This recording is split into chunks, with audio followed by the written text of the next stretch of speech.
एक बात और हम लोगों को जितने भी जरूरत है, जैसे विद्यार्थियों के संगठन की जरूरत थी, बना दिया। कर्मचारियों के संगठन की जरूरत थी, ट्राइबल एम्प्लॉयज फेडरेशन बना दिया। और दिल्ली और जयपुर, आपका गांधीनगर, महाराष्ट्र में आपका बॉम्बे और मध्य प्रदेश में भोपाल जाने वाले लोग हैं, उनका भी बंदोबस्त हो चुका है। अब आपको तय करना है। ये एक भाई खो करके, जगदीश पांडोर को खो करके हमारे भाइयों ने वो काम पूरा कर दिया है। अब आपको दूसरों के झंडे पकड़ने हैं कि नहीं पकड़ने, दूसरों का संगठन पकड़ना कि नहीं पकड़ना, यह आपको तय करना है। क्या आदिवासियों का संगठन खड़ा करना है, या आपको सोचना है। ये बात मैं आज के दिन कह देना चाहता हूं। अब मेरा काम पूरा हो गया। हमारे लोग दूसरे संगठनों में जाते हैं, हमारी महिला जाती है, उनके साथ क्या क्या होता आप सब जानते हो। मैंने कसम खाई थी, जो भी जरूरत होगा सब हम काम पूरा करेंगे, और मैं पूरा कर चुका हूं। मैंने सोचा था कि मैं जब 50 साल का होगा तब तक पूरा हो जाना चाहिए, और कल मैं 49 साल का होने वाला हूं, यानी 1 साल मेरे पूरा होगा। यही पूर्वजों की देन है। मैं बार बार कहता हूं, मैं जो भी कर रहा हूं या बोल रहा हूं, वो मेरे पूर्वजों की अधूरी इच्छाओं का परिणाम है, और मैं बोलूंगा चाहे कुछ भी हो जाए। मैं बाप की अकेली संतान हूं, बीमार हूं, जो करना है कर लीजिए, नौकरी जाए भाड़ में, कोई चिंता नहीं, लेकिन समाज को हम नहीं छोड़ेंगे। और मैं कभी चुनाव नहीं लड़ूंगा, मेरे को MP MLA से कोई मतलब नहीं है। मेरा कल ही जन्म दिवस है, और कल से मैं शिक्षा के लिए काम करूंगा, स्वास्थ्य के लिए काम करूंगा, इतिहास के लिए काम करूंगा, जन जागरण, आपका हक अधिकार के लिए बात करूंगा, पूरे देश के आदिवासियों को जोड़ने का काम करूंगा। लेकिन अब जो आपको संगठन रजिस्टर करके हमारे भाइयों ने दिया है, उसको अच्छे तरीके से आपको चलाना है। यदि आप नहीं चलाओगे तो आपको मानगढ़ के बलिदानियों की, आपको पाल चितरिया के बलिदानियों की, आपको भूला बालरिया के बलिदानियों की आपको सौगंध है। कसम खाइए हाथ ऊंचा करके, मैं सौगंध दिला रहा हूं। हाथ खड़ा रखिए, दो हाथ। मैं भंवरलाल परमार बोलूं तो आप अपना अपना नाम बोलना। मैं भंवरलाल परमार, मानगढ़ के शहीदों, पाल चितरिया के शहीदों, भूला बालोरिया के शहीदों, रास्ता पाल के शहीदों, आपका निमाड़ के शहीदों, नायकों के शहीद, और हमारे 6 शहीदों की सौगंध खाकर शपथ लेता हूं कि मेरे पूर्वजों की अधूरी इच्छा को पूरा करने के लिए तमाम प्रकार के दूसरे संगठन, राजनीतिक संगठन, धार्मिक संगठन के झंडे डंडे नहीं उठाऊंगा, दरी नहीं बिछाऊंगा, दरी नहीं उठाऊंगा, और जबरन हमको मुफ्त में गाड़ी में लेके जाते हैं तो भी नहीं जाऊंगा। धन्यवाद। पूर्वजों की सौगंध है।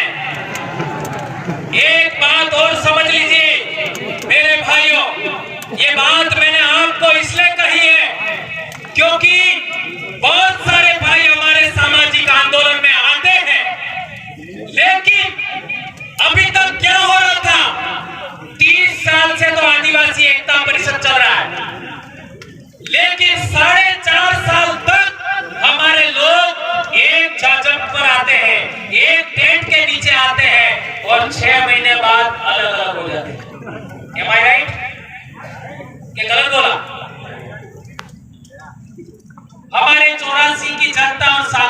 जनता ने 2 आदमी भेजे जयपुर, तो 1600 करोड़ रुपया अकेला हमारा 84 में आया। 1600 करोड़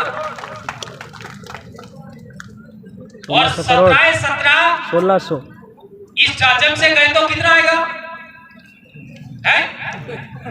गुजरात के 47 इस जाजम से गए तो अरे मध्य प्रदेश के 47 इस जाजम से गए तो कितना आएगा? 26 या 27 गुजरात के इस जाजम से गए तो कितना आएगा? इसी तरीके से महाराष्ट्र का। इसलिए ये बात मैंने आपको बताई।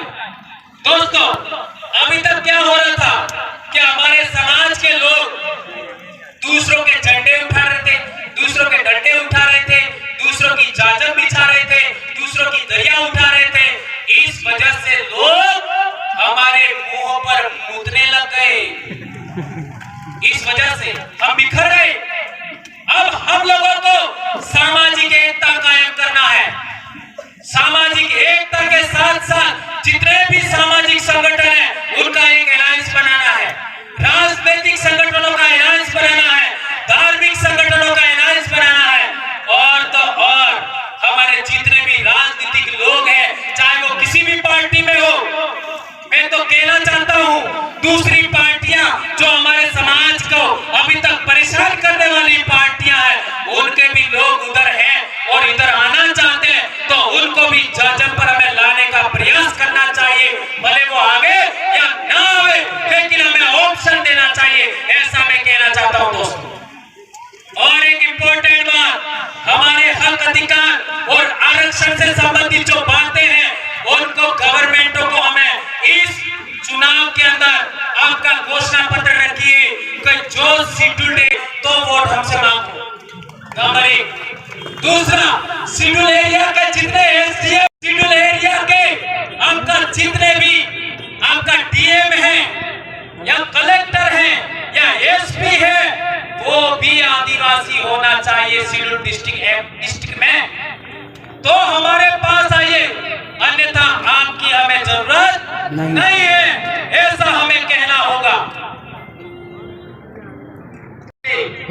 अभी हमारे कल्पना जी बहुत भी आए हमारे बीच में, उनका स्वागत अभिनंदन।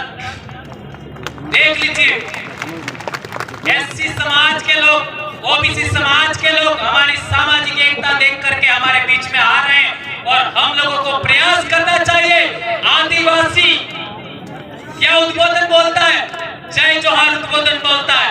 और जोहार का अर्थ क्या होता है? जोहार का अर्थ क्या होता है? सबका कल्याण करने वाली प्रकृति की जय। और ओवैसी साहब ने भी बोला, ओवैसी साहब ने बोला ना, क्या बोला? ये देश किसका है?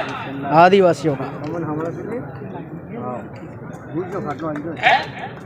आ रहा है ना?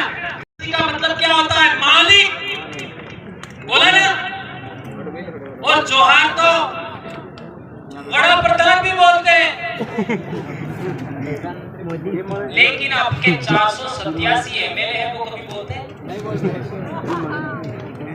उनके पार्टी के वरिष्ठतम लोग बोल रहे हैं, वरिष्ठतम, लेकिन वो नहीं बोल रहे। गुलामी की भी तो कोई हद होती है?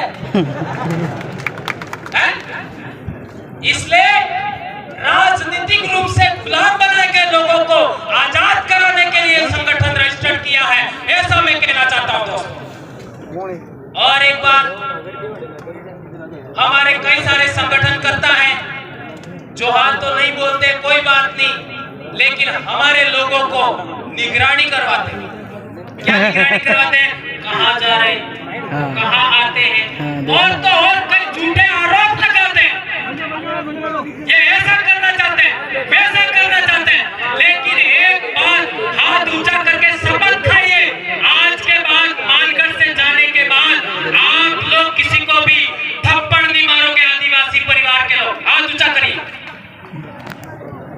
किसी को भी थप्पड़ नहीं मारेंगे। लात घूसा तो दूर की बात है, हमारी बोली में ही इतना दम है, हमारी आवाज में इतना दम है, हमारे विचारों में इतना दम है कि हम लोग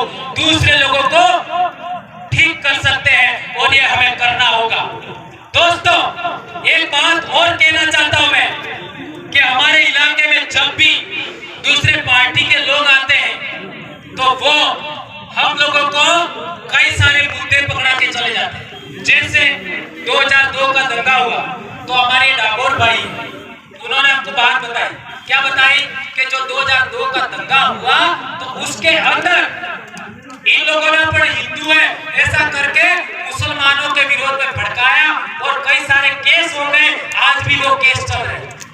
ये घटना नहीं घटती तो आदिवासी परिवार नहीं बनता।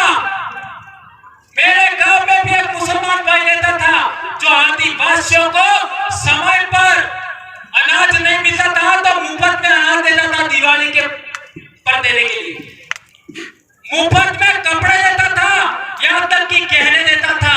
भंवरलाल परमार ने जन्म के बाद पहली मीठी गोली खाई होगी तो उस मुसलमान भाई के घर की खाई होगी, उसकी दुकान की खाई होगी और उसको कुछ नहीं कहा हमारे लोगों ने। इसके बावजूद भी वो इस दंगे की वजह से 2000 दंगे की वजह से वापस चला गया सिमरोड़ा, आज तक लौट के नहीं आया। और हमने सबक सीखा कि आज के बाद में हम हिंदू मुस्लिम की लड़ाई में कभी शामिल नहीं होंगे। क्या आप मेरी इस बात से सहमत हैं? हाथ ऊंचा करिए और शपथ खाइए, आज के बाद हम कभी हिंदू मुसलमान के दंगों में नहीं जाएंगे। और एक बड़ी बात मैं बार बार कहता हूं, यदि आदिवासियों को इस देश का हुक्मरान बनना है, इस देश का शासक वर्ग बनना है तो आदिवासियों को आदिवासी बनाम आदिवासी की लड़ाई से भी छुटकारा लेना चाहिए। चाहे हमारा भाई हमें कितना भी गाली दे, चाहे हमारा भाई कुछ भी कहे, हमें यदि आदिवासी है तो उसके विरोध में वैर का भाव नहीं रखना है। 2500 साल पहले गौतम बुद्ध पैदा हुए, उन्होंने कहा था वैर से वैर शांत नहीं हो सकता। याद रखो, 2500 साल पहले गौतम बुद्ध ने कहा था वैर से वैर शांत नहीं होगा, अवैर से वैर शांत होगा। ये बात हमें ध्यान रखनी होगी और हमारे साथ जितने भी भाई आ रहे हैं उनका हमें वेलकम करना चाहिए, चाहे वो एससी के हो, ओबीसी के हो, माइनॉरिटी के हो, सबका हमें वेलकम करना चाहिए। और इस देश को हमें पुनः सोने की चिड़िया बनाना है। हमारी जितनी भी धरती है उस धरती को खनन मुक्त करना है, हमें खनन नहीं करना है, धरती का खनिज संपदा नहीं निकालनी हमें। इस धरती पर पेड़ पौधे लगाएंगे हम लोग, हमारी धरती को पर्यटन से आबाद करेंगे और जितना खनन से पैसा मिलता है उससे ज्यादा हमें ऑर्गेनिक फूड से मिलेगा, ऑर्गेनिक दवाइयों से मिलेगा और पर्यटन से मिलेगा। ये बात हम कहना चाहते हैं। एक और बात, हम लोग झारखंड में देख लीजिए, बहुत सारे आदिवासी लड़के लड़कियां आपका फुटबॉल की खिलाड़ी बन रही है, आपका क्या कहते हैं हॉकी की खिलाड़ी बन रही है। तो फिर प्रदेश से ओलंपियन विश्व चैंपियन टीमों के खिलाड़ी पैदा होना चाहिए नहीं होना चाहिए? यदि होना चाहिए तो आप लोगों को तमाम प्रकार के नशे छोड़ने होंगे, तमाम प्रकार के नशे। ये मैं नहीं कह रहा, संत गोविंद गुरु महाराज ने कहा था कि हमें नशा मुक्त इलाका चाहिए, हमें बिल प्रदेश आपका दारू विहीन इलाका चाहिए। ये हमारा बहुत बड़ा मुद्दा है और इस मुद्दे को लेकर के हम 18 तारीख को ज्ञापन देने वाले हैं। बहुत सारे मुद्दे, हमारा बिल प्रदेश का ज्ञापन आज पिछले बार 156 ब्लॉक में 4 राज्यों में दिया था, अब की बार 200 पार ब्लॉक होना चाहिए। क्या आप लोग करोगे? ये बात हमें करनी है। और एक इंपॉर्टेंट लास्ट बात, बहुत सारे हमारे वरिष्ठ कार्यकर्ता भी यहाँ मौजूद हैं जिनको हमारे मध्य प्रदेश के भाई धर्मेंद्र भाई बाकी है, हमारे अनिल भाई बाकी है, हमारे दोनों एमएलए साहिबान बाकी है और हमारी एक अभी बहन आई कल्पना जी वो बाकी है और बहुत सारे लोग बाकी है। उनको सुने बगैर आप लोग यहाँ से नहीं जाएंगे। और एक इंपॉर्टेंट बात सदा याद रखनी है, हमें आदिवासी बनाम आदिवासी नहीं लड़ना है, नंबर 1। और इस देश का हमें हुक्मरान बनना है तो हम लोगों को अभी एक झंडे पर, एक जाजम पर आना पड़ेगा। आदिवासी एकता कायम करना पड़ेगा, कमेरा कौम की एकता कायम करना पड़ेगा, दलित, वंचित, पीड़ित सभी लोगों की एकता कायम करना पड़ेगा। और एक चीज हम चाहते हैं, हमारे लोगों को फैशन का बहुत शौक है, कपड़े पहनने का, सेल्फी लेने का, रील बनाने का, गहने पहनने का। तो हम आने वाले समय के अंदर ब्यूटी कॉन्टेस्ट भी रखना चाहते हैं।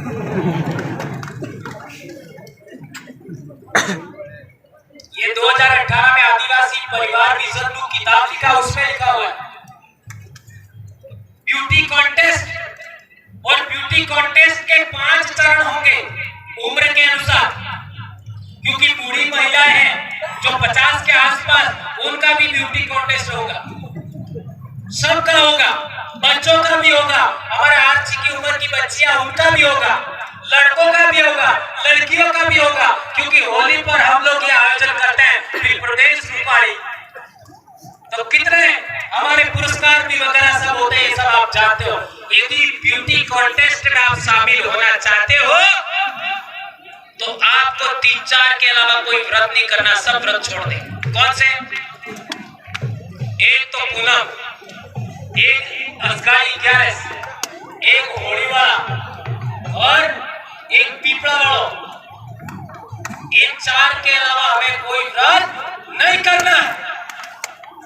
ये पीली आई पेलो बापुओं ने ये यात्रा वो यात्रा सब हमें छोड़ना है और ताकतवर बनना है, हमारे शरीर को मजबूत बनना है। इसलिए आप लोगों से विशेष करके अनुरोध है, जुलाई से आपका अक्टूबर तक के महीनों में सबसे ज्यादा हवा में ऑक्सीजन होती है, सबसे ज्यादा ऑर्गेनिक फूड मिलता है सभी जीवों को, और सबसे ज्यादा अच्छा भोजन हमको भी मिलता है। इस टाइम में हमारे बच्चों को, हमारी महिलाओं को व्रत पर व्रत, ये व्रत में वो व्रत करवा करके हमारी महिलाओं को कमजोर बनाया जा रहा है और हमारी महिलाओं का खून भी कम हो गया है। आपका प्रथम डिलीवरी के टाइम में हॉस्पिटलों में 4 ग्राम 5 ग्राम ये हालत हो गई है। इसके लिए ही हम ये बात कर रहे हैं। इसलिए आप लोगों को ये जितनी बातें मैंने बताई उन बातों को आपको ध्यान रखना है और मानगढ़ से जाने के बाद कसम खाइए कि आज के बाद हम किसी दूसरे टेंट के नीचे नहीं बैठेंगे। नंबर 1, किसी जाजम पर हम नहीं बैठेंगे। हम लोग केवल और केवल आदिवासी परिवार, आदिवासी एकता परिषद, जयस और गोंडवाना सहित आदिवासी संगठनों के अलावा और ओबीसी का कोई संगठन है उसके अलावा, एससी का संगठन है कोई उसके अलावा, किसी भी जाजम पर हम लोग नहीं बैठेंगे। ये प्रण करके जाइए मेरे दोस्तों। और जिस तरीके से सकुशल आप आए हो, इसी तरीके से अनुशासन से सकुशल आप वापस जाएंगे।